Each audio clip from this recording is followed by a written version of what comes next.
जय हिंद। स्वागत है आप सभी का मेरे यूट्यूब चैनल पर। और इस वीडियो में हम देखेंगे कि कक्षा 10 का व्यवसाय का रिजल्ट कैसे तैयार होता है और सामान्य स्कूल का भी कैसे तैयार होता है। इस एक्सेल शीट को मैंने और भी बहुत बेहतर तरीके से अपडेट करी है। इसमें छोटे छोटे पॉइंट मैंने अपडेट किया, जैसे स्कूल की समरी दिखना चाहिए, स्टूडेंट का प्रश्न दिखना चाहिए, उसकी ग्रेड दिखना चाहिए, उसका ओवरऑल रिजल्ट दिखना चाहिए, सभी कुछ दिखना चाहिए और डिक्लेरेशन फॉर्म भी दिखना चाहिए। इतने सारे अपडेशन के बाद मैं एक्सेल शीट में आया हूँ।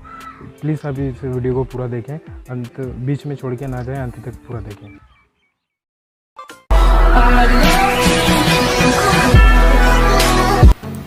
तो हमें चले जाना है हमारी एक्सेल शीट में। जैसे मैं चले जाता हूँ मेरी एक्सेल शीट में। जैसे ये मेरी एक्सेल शीट है वोकेशनल वाली और जनरल वाली। तो इसको मैं जैसे ओपन करता हूँ तो ओपन करने के बाद अब यहाँ पे आपको दिख रहा होगा एक ऑप्शन की एनेबल एडिटिंग। अब जैसे ही मेरे लिंक से इस फाइल को डाउनलोड करेंगे तो आपके सामने भी ये ऑप्शन आएगा एनेबल एडिटिंग।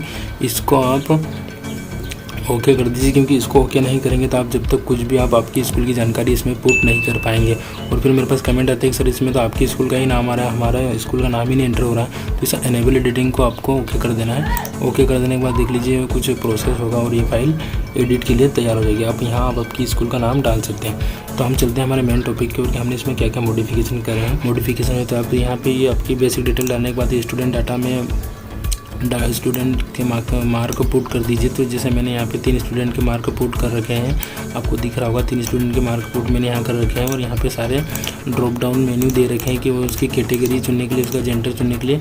और आप यहाँ पे देख लीजिए वोकेशनल वाले सब्जेक्ट, मेन चीज़ यहाँ पे चेंज हुई है कि वोकेशनल वाले सब्जेक्ट आप यहाँ से देख सकते हैं, सारे मैंने ऐड कर दिए हैं। और यहाँ से वो जितने का भी टोटल हो आपका पेपर वो भी मैंने यहाँ पे उसका पूर्णांक भी ऐड कर दिए। और यहाँ पर किसी संस्था ने 10 का टेस्ट लिया है, किसी ने 20 का, तो वो भी यहाँ पे मैंने ऐड कर दिए हैं। आप देख सकते हैं सारे यहाँ पे पूर्णांक शो हो रहे हैं, 10 का, 20 का, 30 का, सारा कुछ शो हो रहा है।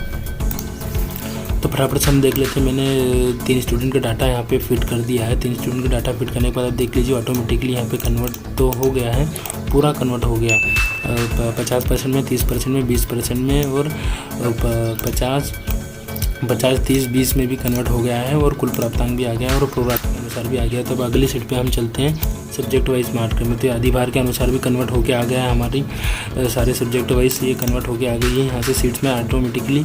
और OMR शीट पर देखते हैं तो ये OMR शीट का भी डाटा ये ऑटोमेटिकली कन्वर्ट होके आ गया है। देख लीजिए अब मार्क्स टोटल 5 में से टोटल 6 में से भी सब दिखा रहा है। और यहाँ पे रिजल्ट भी देख लीजिए आप, ये पहले नहीं था, रिजल्ट भी देख लीजिए आप, कौन सा स्टूडेंट पास है, उसके कितने मार्क्स है, टोटल बेस्ट 5 में कितने हैं, कौन सा डिवीज़न है, कौन सा परसेंट है और रीमार्क। और आगे चल के आप देखते हैं तो यहाँ कुल दर्ज संख्या दिख रही है आपको, समस्त छात्रों का पूर्णांक दिख रहा है, शाला का औसत दिख रहा है, शाला के प्रतिशत दिख रहा है, प्रथम श्रेणी में कितने स्टूडेंट आए, तृतीय श्रेणी में कितने, द्वितीय श्रेणी में कितने और तृतीय में कितने।